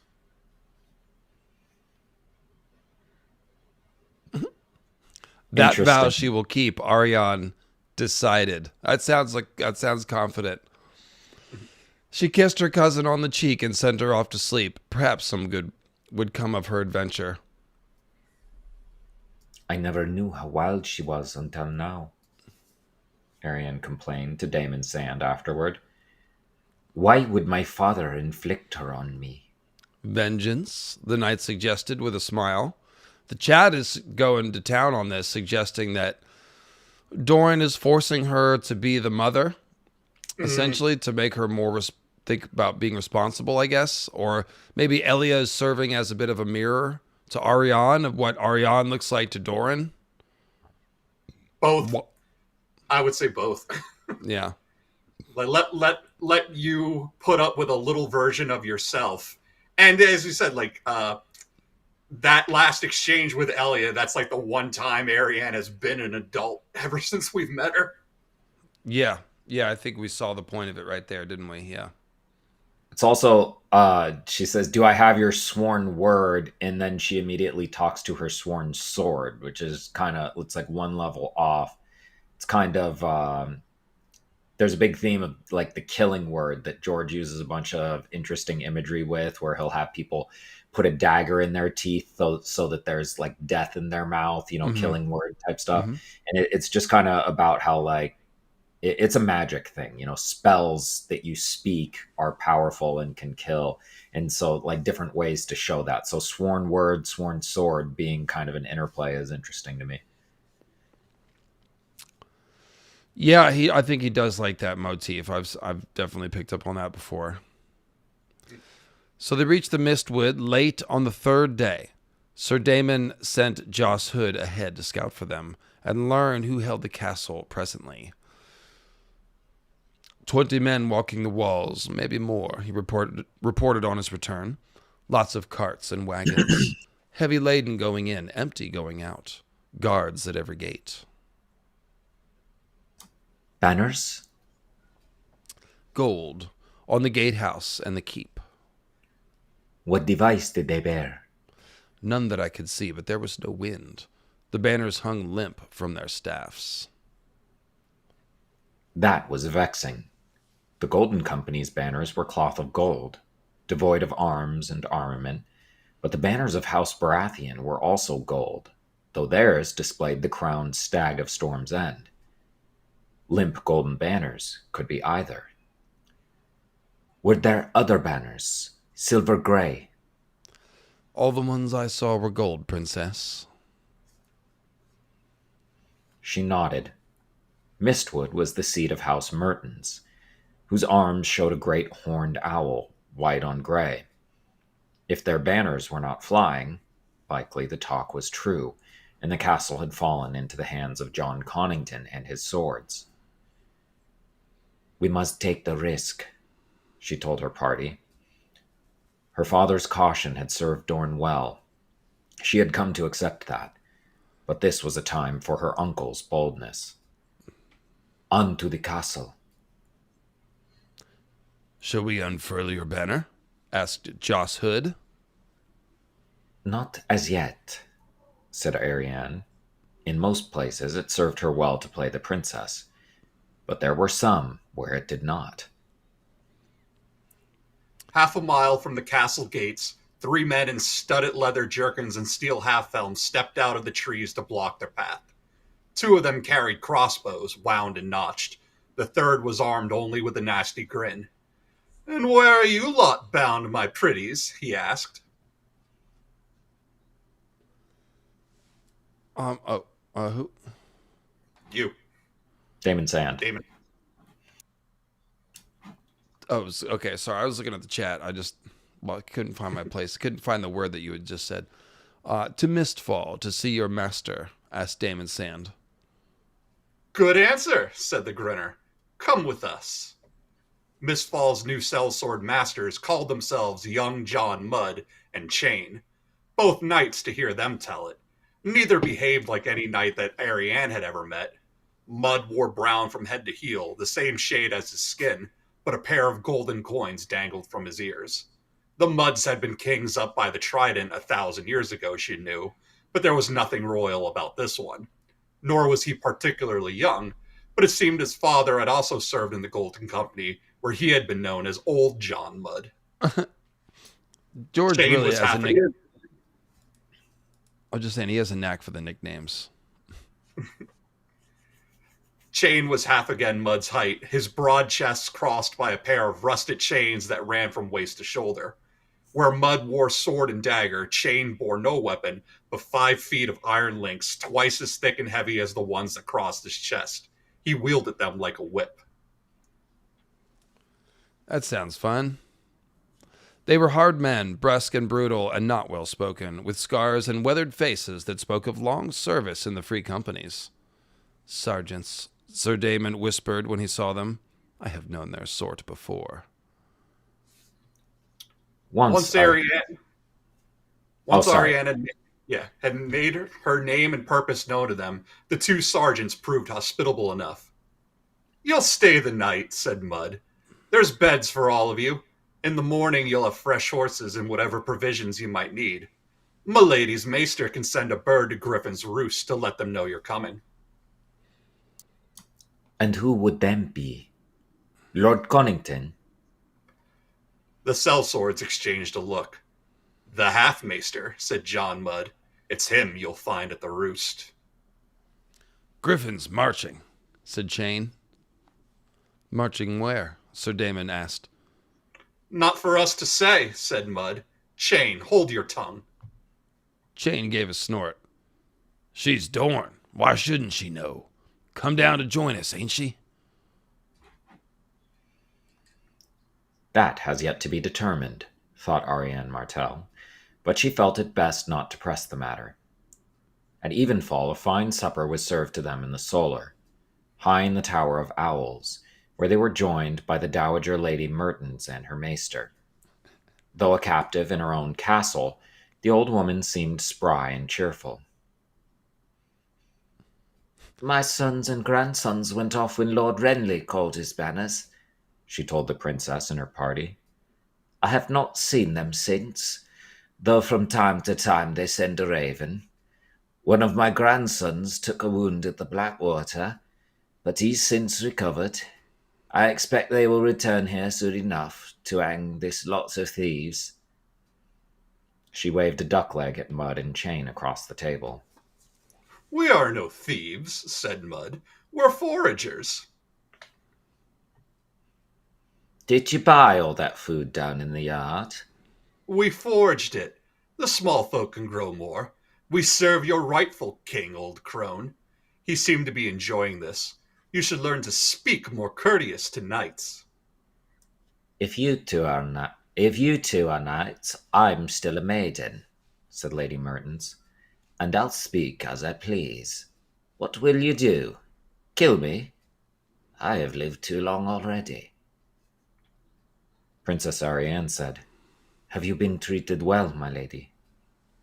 I have not been raped, if that's what you're asking, the old woman said. Some of the serving girls have been less fortunate.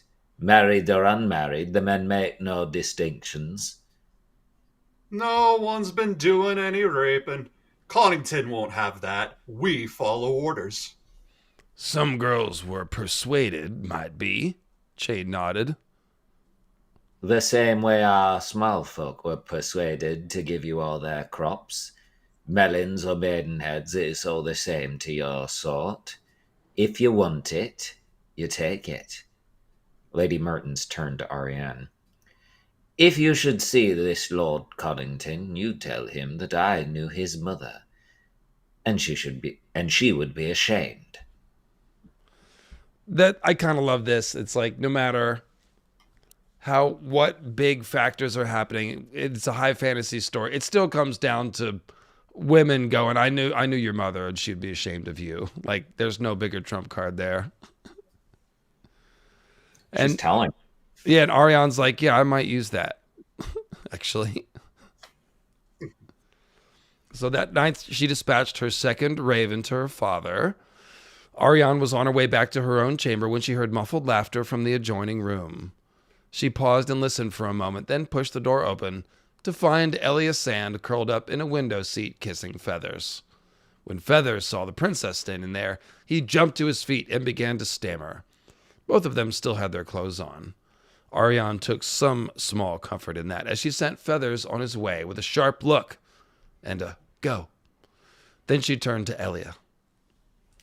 He is twice your age, a serving man. He cleans up bird shit for the maester. Elia, what were you thinking? We were only kissing. I'm not going to marry him. Elia crossed her arms defiantly beneath her breasts. You think I never kissed a boy before? Feathers is a man. A serving man, but still a man. It did not escape the princess that Elia was the same age she had been when she gave her maidenhead to Damon Sand. I am not your mother. Kiss all the boys you want when we return to Dorne. Here and now, though, this is no place for kisses, Elia. Meek and mild and obedient, you said. Must I add chaste to that as well? You swore upon your father's bones.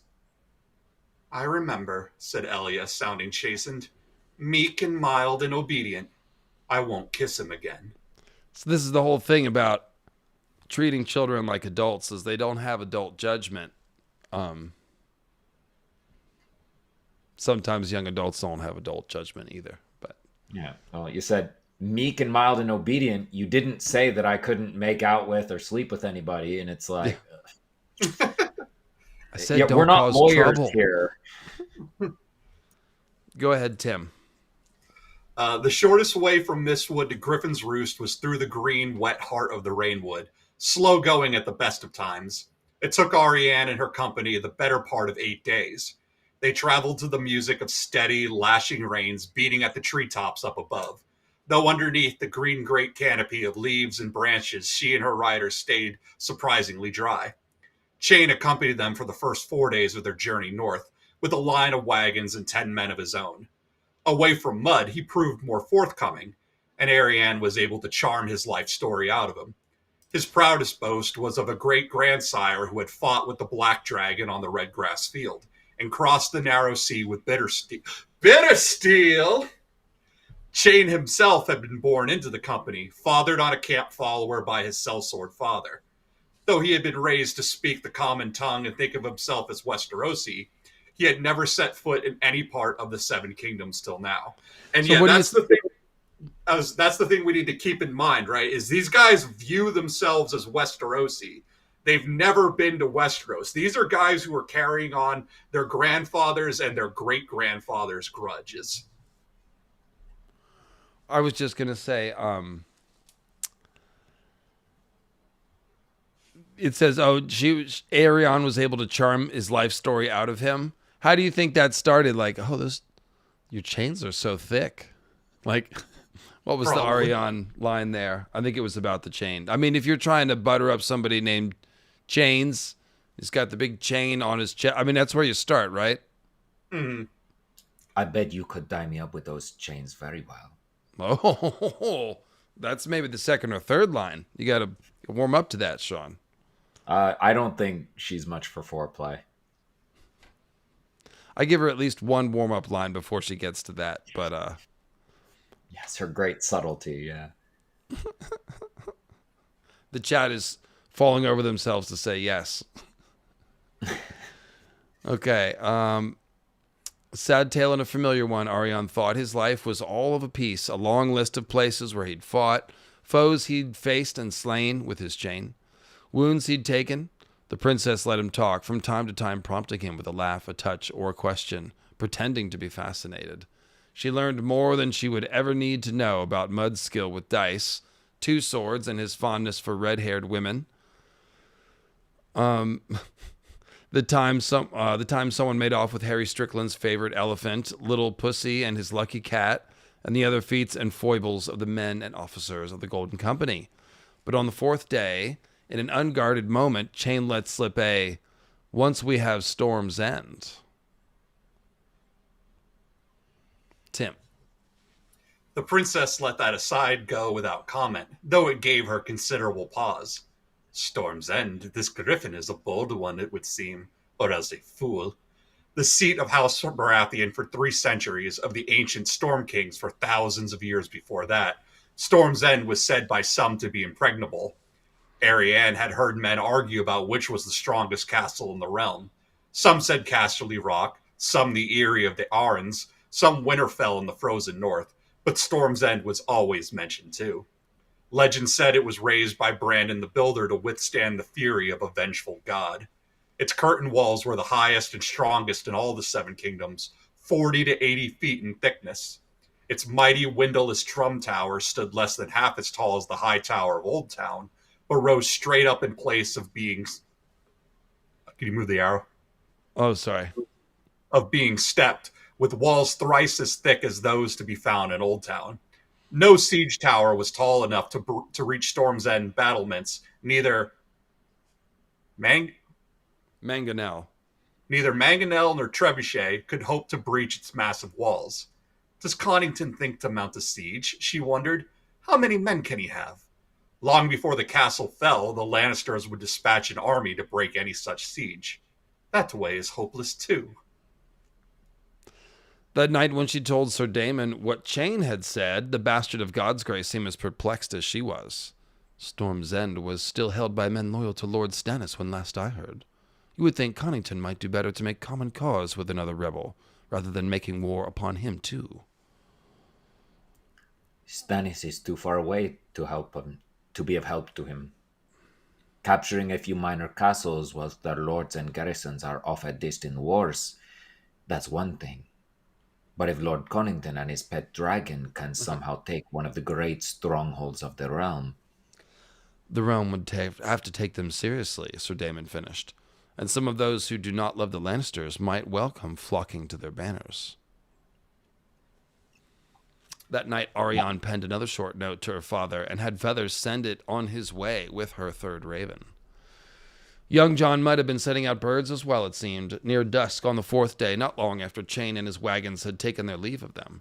Arianne's company was met by a column of sellswords down from Griffin's Roost, led by the most exotic creature that the princess had ever laid her eyes upon, with painted fingernails and gemstones sparkling in his ears. Lysonomar. Oh, everyone wants to. You got a voice for this, Tim? I got a voice for Lysonomar. Done and done. Lysono Mar spoke the common tongue very well.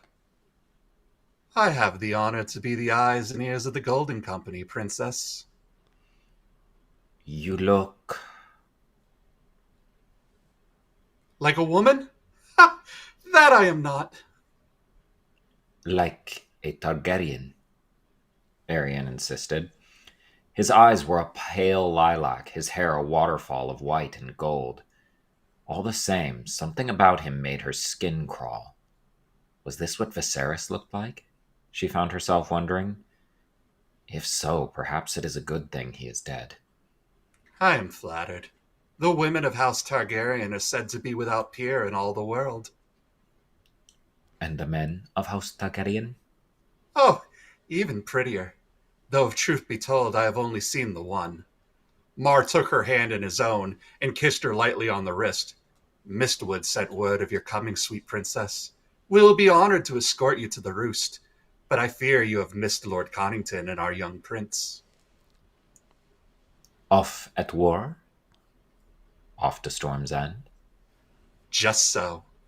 The Lyseni was a very different sort of man than Chane. This one will let nothing slip, she realized, after a scant few hours in his company. Mar was glib enough, but he had perfected the art of talking a great deal while saying nothing. As for the riders who had come with him, they might as well have been mutes for all that her own men were able to get out of them.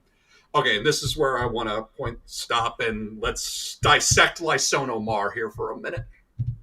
So, we're told he looks like a Valyrian, and Arianne is thinking, is this what Viserys would have looked like, right? Mm-hmm. But the other thing we need to remember about Lysono Mar is he is Lyseni, and he is what is he is he's like the master of whispers for the Golden Company. He's a spy master. That was the word I was looking for. He's a spy master. Where do we also know of a Lyseni spy master? It's Varys. Oh, so okay. if we are to think, if we go on this idea of Varys' secret Blackfire, what would Varys look like as a young man? What would Varys look like with hair? It's not Lysono Mar. It's not that we should be thinking about Viserys here. When we look at Lysono Mar, we should be thinking about a young Varys. Varys in his late teens, early 20s, Varys with hair, Varys just beginning the whole spy master game. That is Lysono Mar. That is the window that George is opening with this character.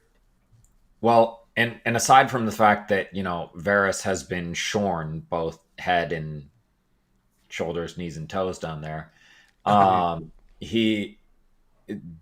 the introduction is exactly the same. Complete with, making the person uncomfortable while kissing their hand. Everything is the same. I mean, and just to compound the fact that he's from Lys and he's Lys is in his name. Yes.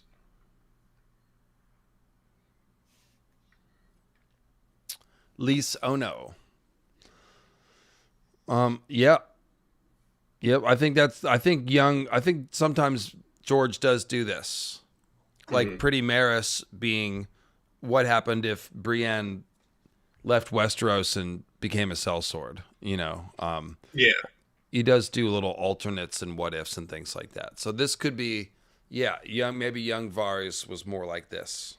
Or maybe this is just a clue that Varys is a Blackfire, essentially. Well, giving you this other spy master who is. And from a linguistic perspective here, his name being Mar, and if you ignore the spelling, we have two things going on. One, Mar means sea, like marine. But the other one is Mar as in to damage, like to damage something in a way that it can't be repaired, right? So that's what happened to Varys. He got damaged in a way that he can't repair. He was, not to put too fine a point on it, neutered. Mm-hmm. So there's that, and then there's also the word sun is in there, and the sun was marred. Yes, and sono, as in like sonogram, as in it's the Latin root for sound.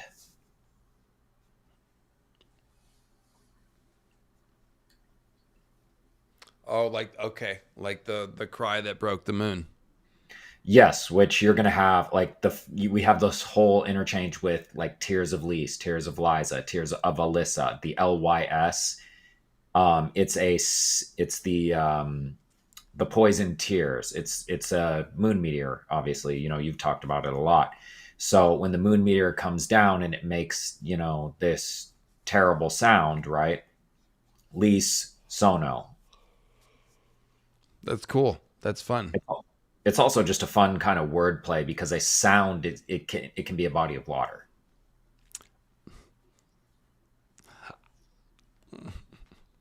So let's see, where are we then? Arianne decided to confront him openly. Sean, go for it. On the evening of their 5th day out of Mistwood, as they made camp beside the tumbled ruins of an old tower overgrown by vines and moss, she settled down beside him and said, "Is it true that you have elephants with you?" A few, said Lysonomar with a smile and a shrug. "And dragons? How many dragons do you have?" One. By which you mean the boy. Prince Aegon is a man grown, princess. Can he fly? Breathe fire? The Lysini laughed, but his lilac eyes stayed cold. Do you play Savas, my lord? My father has been teaching me. I am not very skilled, I must confess, but I do know that the dragon is stronger than the elephant. The Golden Company was founded by a dragon. Bitter Steel was half dragon and all bastard. I am no maester, but I know some history. You are still sellswords. Oh, Tim's lyric. Triumphs. They are still sellswords, not Blackfires. Well, she doesn't know that they're Blackfires yet. Yeah. She still got to piece that one together. If it please you, princess, he said, all silk and courtesy, we prefer to call ourselves a free brotherhood of exiles. As you will. As free brothers go, your company stands well above the rest, I grant you. Yet the Golden Company has been defeated every time it has crossed into Westeros. They lost when Bitter Steel commanded them. They failed the Blackfire Pretenders. They faltered when Melis the Monstrous led them. That seemed to amuse him. We are at least persistent, you must admit. And some of those defeats were near things. Some were not. And those who die in near things are no less dead than those who die in routs. Prince Doran, my father, is a wise man and fights only wars that he knows he can win. If the tide of war turns against your dragon, the Golden Company will no doubt flee back across the narrow sea, as it has done before, as Lord Connington himself did, after Robert defeated him at the Battle of the Bells. Dorne has no such refuge. Why should we lend our swords and spears to your uncertain cause? And that's a pretty good summing up of the situation. Actually, that's pretty keen awareness and a good job of putting her finger on the point and the leverage here.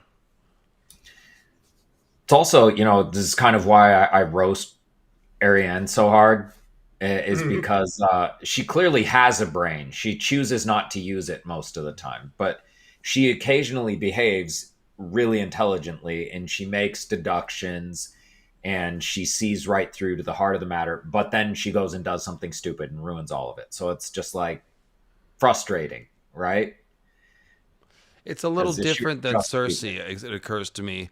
Cersei also is smart enough to sort of figure out some things that are going on, but then it's her paranoia and suspicion that always fouls her judgment. With Arianne, it's kind of like her shallowness and inexperience and her personal desires kind of that foul everything up.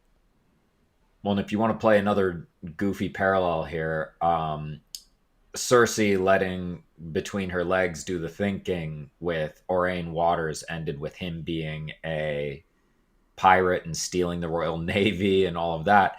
And then, we have Arianne very possibly doing something extremely similar to a Valyrian looking person in this whole situation. And she kind of already did that with Darkstar. She's already done a few things with Darkstar. We hear. Ooh. Let's see. It's back to Lysono. Yeah, Prince Aegon. Lysono Mar, go ahead. Prince Aegon is of your own blood, princess. Son of Prince Rhaegar Targaryen and Ellie of Dorne, your father's sister. Daenerys Targaryen is of our blood as well.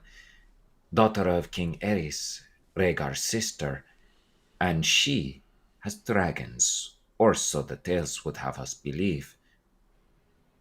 Where is she? Half a world away on Slaver's Bay. As for these purported dragons, I have not seen them. In Savast, it is true, the dragon is mightier than the elephant. On the battlefield, give me elephants. I can see and touch and send against my foes, not dragons made of words and wishes. That's a nice thing to say until the dragons show up, and then you're like, damn, wish I had some of those. Yeah, you ignore the world. The world comes to your doorstep. The princess lapsed into a thoughtful silence, and that night she dispatched her fourth raven to her father. And finally, Griffin's Roost emerged from the sea mists on a gray wet day as the rain fell thin and cold. Lysono Mar raised a hand, a trumpet blast echoed off the crags, and the castle's gates yawned open before them. The rain-soaked flag that hung above the gatehouse was white and red, the princess saw, the colors of House Connington, but the golden banners of the company were in evidence as well. They rode in double column across the ridge known as the Griffin's Throat, with the waters of Shipbreaker Bay growling off the rocks to either side. Within the castle proper, a dozen of the officers of the Golden Company had assembled to welcome the Dornish princess. One by one, they took a knee before her and pressed their lips against the back of her hand as Lysono Mar offered introductions. Most of the names fled her head almost as soon as she had heard them. Oh, but that's what happens to me. Good Lord, it's so hard. Yeah, it's also not your job to be an ambassador, for a major royal family. So kind of important that she's screwing this up. Yeah, but still, I feel for her here. Chief among them was an older man with a lean, lined, clean-shaven face who wore his long hair pulled back into a knot. This one is no fighter, Arianne sensed. The Lyseni confirmed her judgment when he introduced the man as Halden Halfmaesters. Halfmaester, we have rooms prepared for you and yours, princess, this Halden said, when the introductions finally ran their course. I trust that they will suit. I know you seek Lord Connington, and he desires words with you as well, most urgently. If it please you, on the morrow there will be a ship to take you to him. Where? Has no one told you? Halden Halfmaester favored her with a smile thin and hard as a dagger cut. Storm's End is ours. The hand awaits you there.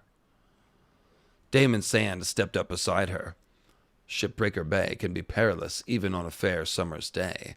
The safer way to Storm's End is over land.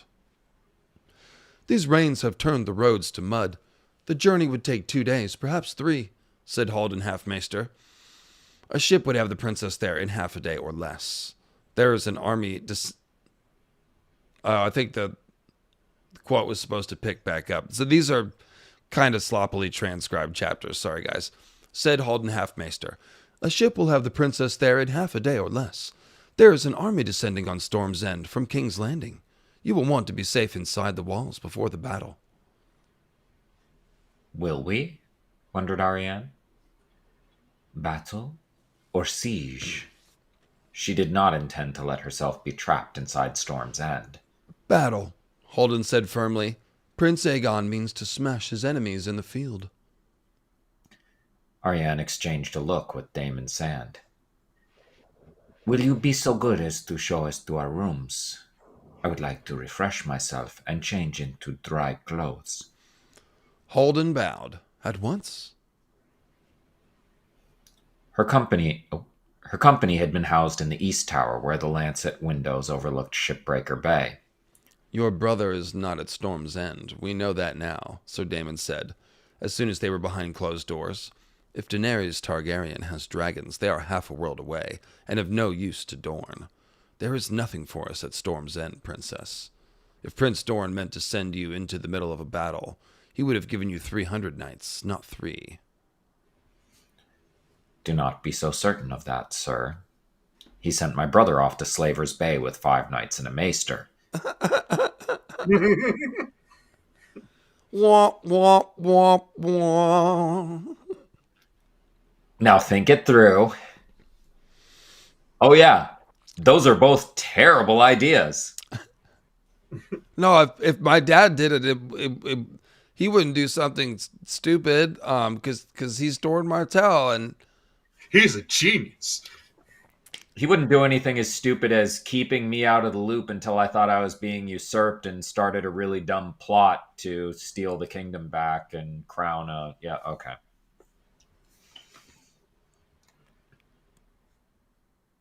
Yeah, Doran is smart and he's cautious, but he tends to overlook things that he takes for granted, and he does some stupid. So what's Daemon Sand's opinion? He's like, we should dip out of here and not be caught with these traitors. They have nothing. Yeah, there's too much uncertainty in this situation, and they don't want to be caught, just like she was thinking, they don't want to be caught in a siege or basically taken prisoner in all but name. And also then if they lose that battle, if the siege, Lannisters come down and eventually they defeat fAegon or whatever, then it's like, well, what was the Princess of Dorne doing here? You treason weasels, right? Like they would be implicated in the treason. So that's what Sir Daemon is thinking. And basically like, well, if they don't have dragons, then they're just 10,000 sellswords. And who cares about that? Right. Well, and your only defense at that point, you get caught in that situation, is saying, "Oh, I was a prisoner," which may be somewhat true, but nobody's going to believe you anyway. So go ahead and pick it up here, Sean. All right. I need to speak with Connington. No, Arianne, it's do not be so sorry. Oh no, I'm sorry. You're right. Arianne undid the interlocked sun and spear that clasped her cloak, and let the rain-soaked garment slip from her shoulders to puddle on the floor. Ooh. And I want to see this dragon prince of his. If he is truly Elia's son. As if she's going to be able to give him a paternity test. I just want to feel out the vibe. I mean, no, it's relevant. You don't know. She has paternity tests. She has a show. It's called Morianne. You are not the father. I want to see this dragon prince of his. Yeah, she's like, I like dragon princes. Not so fast there. I bet he's so pretty. If you truly, yeah, exactly. If you truly, that we didn't bust on her. Yeah, she was asking about that. Are all the Targaryen princes so pretty? And then she's like, oh, I don't know. Maybe this is creepy weird. Because she didn't seem to be attracted to Lyson Omar, and she was second guessing. She was saying if Viserys looks like him, then she might not be interested. She doesn't. Okay, she likes dashing knights, but she still seems to like her men to look like men, not like Lyson Omar. So she wants to go and see what fAegon's all about. And I guess that is relevant information, but it's easy to see Daemon Sand's side of things here. They just don't know. I mean, the fact that they took Storm's End is impressive, but obviously that will have been done through guile of some sort. Let's see here. So, whoever's son he is, if Connington challenges Mace Tyrell in open battle, he may soon be a captive or a corpse. Tyrell is not a man to fear. My uncle Oberyn Is dead, princess, and 10,000 men is equal to the whole strength of the Golden Company. Lord Connington knows his own strength, surely. If he means to risk battle, he must believe that he can win it. And how many men have died in battles they believed they could win? Sir Daemon asked. Refuse them, princess. I mistrust these sellswords. Do not go to Storm's End. What makes you believe that they will allow me that choice? She had had the uneasy feeling that Halden Halfmeister and Lysono Mar were going to put her on that ship come morning, whether she willed it or no. Better not test them. Sir Daemon, you squired for my uncle Oberyn. If you were with him now, would you be counseling him to refuse as well? She did not wait for him to respond. I know the answer. And if you are about to remind me that I am no Red Viper, I know that too. But Prince Oberyn is dead, Prince Doran is old and ill, and I am the heir to Dorne. And that is why you should not put yourself at risk. Daemon Sand went to one knee. Send me to Storm's End in your stead. Then if the Griffin's plans should go awry and Mace Tyrell takes the castle back, I will just be another landless knight who swore his sword to this pretender in hopes of gain and glory.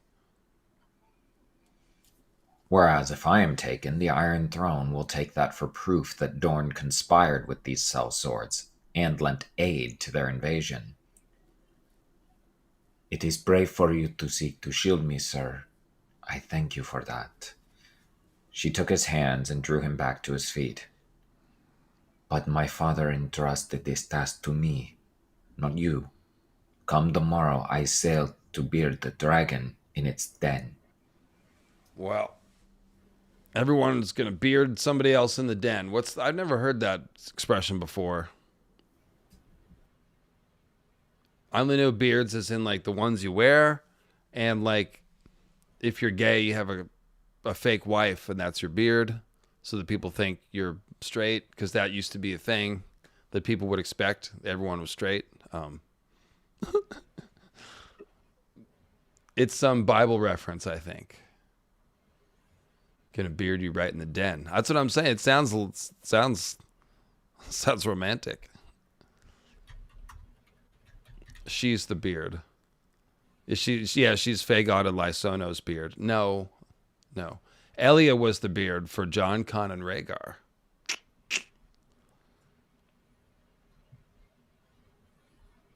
Yeah, beard. Okay, so it's based on a phrase that has nothing to do with dragons. It's about bearding lions. You beard a lion in its den, which makes a lot more sense. But in this case, she's, going after a dragon.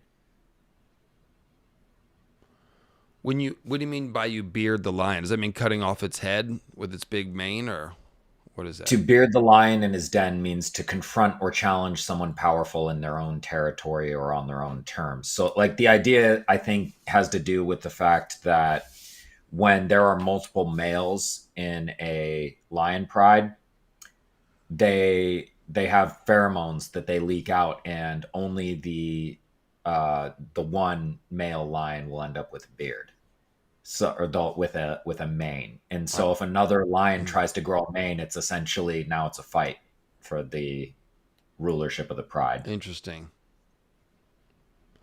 I was thinking maybe if you like shave the mane except for the bottom, it'll look like it has a beard. That wouldn't be it though, because they want to beard Darkstar in his den too. Ooh, because he's the Lion of Night. It's not going to work. I don't think anybody's getting bearded in the den. Yeah, no, I don't think he'd look good with a beard anyway. So this is interesting. They've taken Storm's End. How did they take it? They took it through guile. They had friends in the Reach. Tim, is this this would be a Mace not Mace Tyrell. Randall Tarley. So the last we hear of Storm's End, it is currently in the hands of Gilbert Faring. So after Courtney Penrose was the Castellan of Storm's End after Renly's death. Stannis and Melisandre kill him with a shadow baby in order to get to Edric Storm. So then Gilbert Faring, who is supposed to be a Stannis loyalist, he becomes the next Castellan. The Farings, they're the ones. Their sigil is the two swordsmen, purple and white, so they're inverted Dane colors.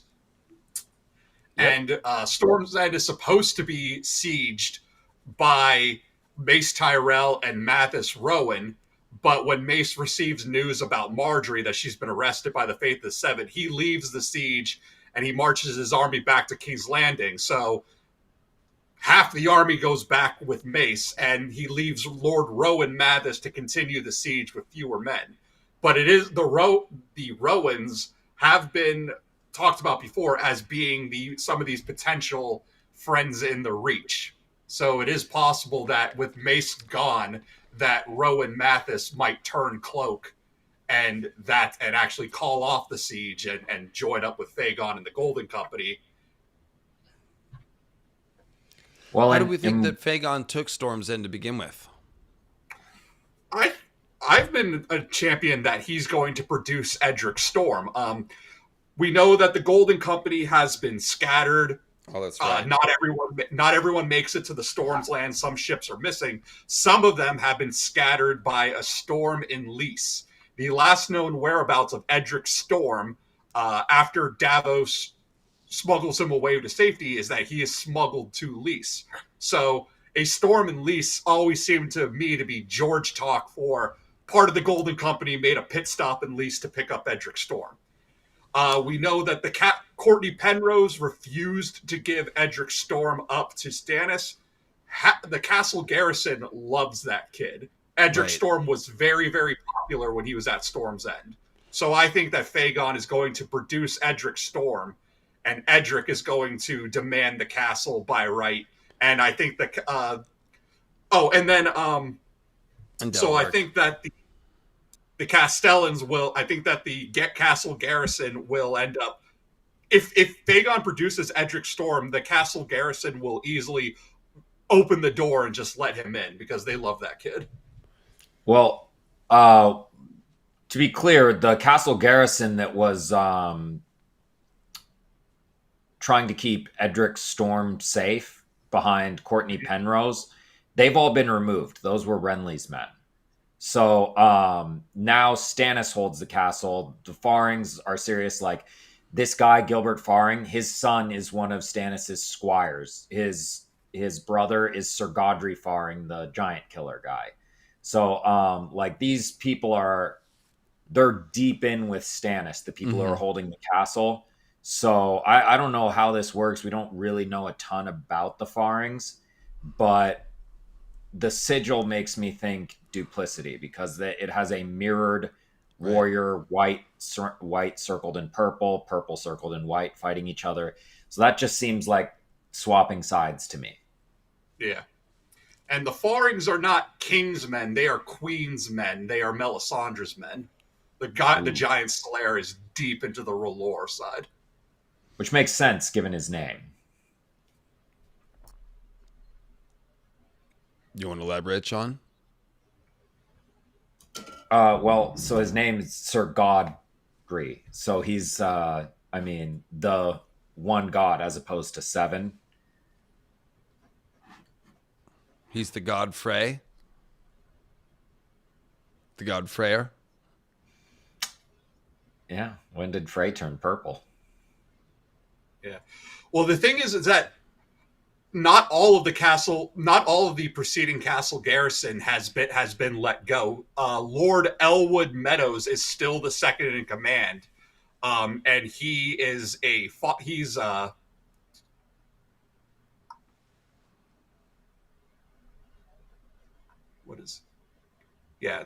is a cousin of the Fossaways, and Fossaways are another potential friends in the Reach because there was a Fossaway in the Band of Nine. So yeah, not all of the Stannis got rid of some of Renly's garrison, but there are still some hangers on. And I think the fact that they protected the fact that they protected him earlier just means he's popular, and even if it's different people, like, they'll still be loyal to him probably. some of the Stannis Yeah. people. I mean, even he's popular on Dragonstone too. Like they're not going to inherit Stannis's grudge against Robert for, anyway. Yeah, and Stannis' biggest problem has always been people don't like him. Yes, like he can argue his rights all he wants, but at the end of the day, he's not popular. So the few hangers-ons at Storm's End that are true Stannis men are very few and far between. And even the Farrings themselves, yeah, the Farrings are in their position because of Stannis, but they're more loyal to Melisandre than actual Stannis. And I just think it fits with the whole thing. But like Tyrek was last seen a horse, meaning Varys has him tucked away somewhere. Yeah, I think Darkstar adding legitimacy to FAegon, Orain Waters potentially being brought in. Like it just fits with this whole plan that Varys is going to achieve legitimacy for these sellswords, through these means. Because I think it really seems like FAegon is going to march into King's Landing with this whole entourage of young fakes and bastards. Oh, Love yeah. it. Oh, yeah. Like, that just seems to be the setup. You're muted, Or Sean. Stannis develops charisma and becomes popular after watching Wicked, and then takes over the entire Seven Kingdoms. Not going to happen. Not going to Stannis, happen. Stannis always rolls a 1 in charisma checks. Well, guys, I'm going to go ahead and call it here. I am very tired and need to get some sleep. I am crashing out, and I have work to do tonight as well. So, love y'all. Thanks for coming. And like I said, big videos coming this month, which is what I got to get back to work on. 16 most magical this week, then Tyrion 1, then Tyrion 2, then 3 Heads of the False Dragon. That'll take us right into January, and then it's time for Dunk and Egg. Night of the Seven Kingdoms. That is coming soon. Right after New Year, we'll basically be getting ready for it. I think it's like the 3rd week in January that it starts, something like that. So, there you go. We're not tired of it yet. Just more Ice and Fire coming. more new theories and Night of the Seven Kingdoms. And one of these days, George will plop out Winds of Winter, and we'll all be surprised, and we'll make many memes and jokes about it. And until then, I'm going to go take a nap. So thanks for coming. Subscribe to the channels of my co-hosts here, who've brought us so many laughs and smart remarks.